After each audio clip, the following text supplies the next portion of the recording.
Let's talk about North Korea. For the first time, the country has confirmed its troops are fighting in Ukraine on behalf of Russia. The first time we heard about this was in November last year.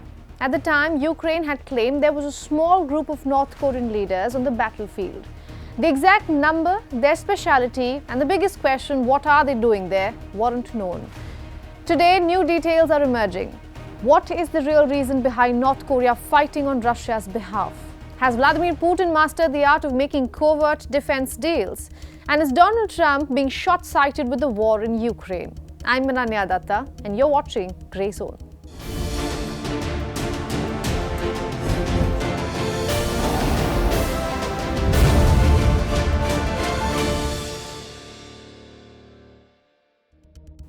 Around this time last year, Pyongyang rolled out the red carpet for Russian President Vladimir Putin. After 24 years, he was finally set to meet Supreme Leader Jong. It was a lavish affair. Beyond the usual MOUs and photo ops, the two leaders even went for a luxury car ride together. The world got to see a different side of the two leaders, who are often painted with a red brush by the West. The meeting upgraded Pyongyang and Moscow's relations to a quote-unquote comprehensive strategic partnership, which is the highest level of bilateral relations for Russia. We will come back to Russia's hierarchy with foreign powers, but for now, let's stick to North Korea.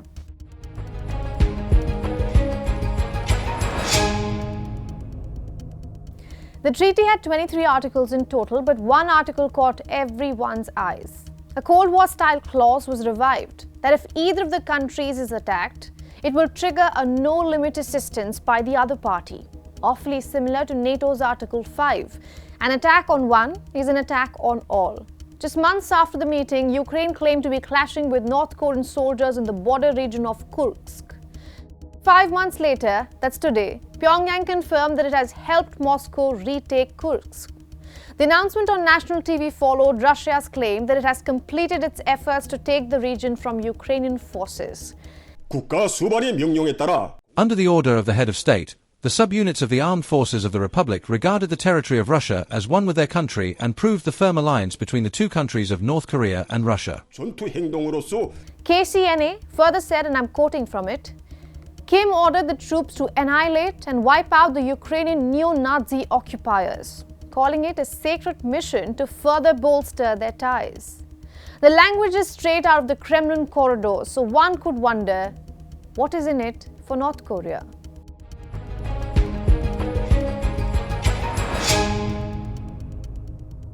If North Korea's claim of a successful mission is verified, it could be a shot in the arm of Kim's military ambitions, which we know very little about.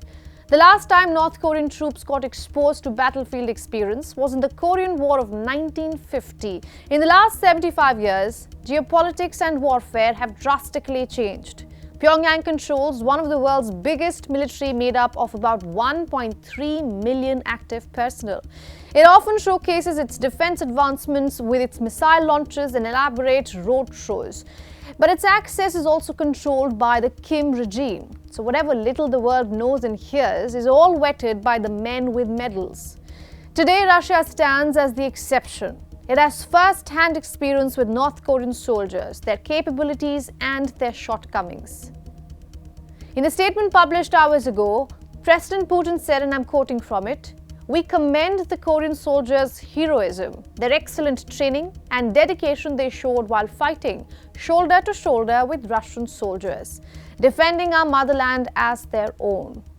And what if I tell you, Putin has mastered the art of making defense pacts?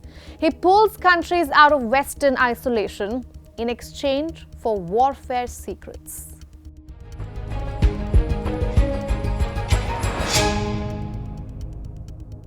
Two other countries come to mind when you think of this. First is China.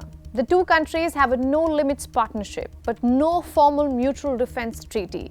It's confusing, and we think on purpose. While the West has branded the entire partnership as thieves in action, we want to look at it from a non-Western perspective. Has China helped Russia in its war against Ukraine? Yes, but indirectly. There is economic support that indirectly funds the war. You see, Russia has embraced China as its primary supplier of goods, one sourced from Europe, while China is buying 73% of Moscow's oil at a time of sanctions. China has also helped Russia revive its military production by providing microelectronics, drone engines, and other dual-use material, items that are technically civilian yet crucial for military operations. The second country that comes to mind is Iran. It has more elaborate and direct defense cooperation with Russia. In fact, just this January, the two sides sealed a treaty. It is not a military alliance in its literal terms, again, inviting confusion. But on the ground, Tehran is behaving like any defense leader would. Iran has supplied Russia with a substantial number of unmanned aerial vehicles, the famous ones being Shahed 131 and Shahed 136, and Mohajer 6 drones. Now, these drones have been utilized by Russian forces to directly target Ukrainian positions. Beyond supplying drones, Iran has also assisted Russia in establishing domestic drone manufacturing capabilities. And the third point, and probably the most important one, Iran has supplied Russia with ballistic missiles, including the Fath 360 short-range ballistic missiles. So is it really not a defense pact? These cases make one thing clear.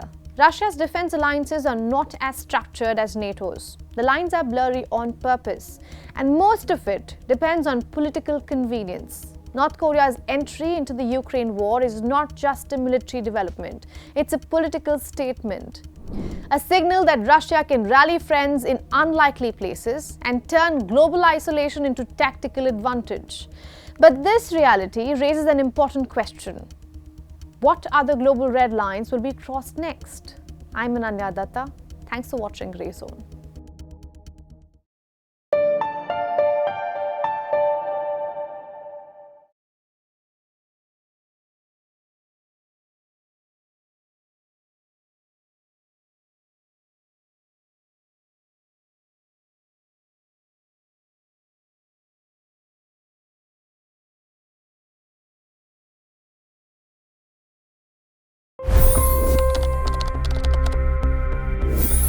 $25 crore गरीब गरीबी को परास्त करके बाहर निकले। For the good of our nation, let's work together and let's truly make America great again. The fastest news breaks. Requested PM saying that look, you will have to speak to Putin and to Zelensky. The biggest newsmakers. The relationship with India is probably the most important bilateral relationship the US will have for the rest of this century. The capital delivered quite an election result today. Expert analysis. The million-dollar question today is how to stop this dance of death. Ground reports. I'm standing at the crossroad of the Kumbh Mela. Behind me are more than 100 entry ghats. Long-form interviews. Exclusionary politics is reflected in Manipur case as well. You don't bother because this is a small state. Deep dive into burning issues. It's often said DRC could be the richest country in the whole world. It's because of what sits underneath. Why exactly did the US topple the Sheikh Hasina government? HT videos. We don't just break news, we break it down.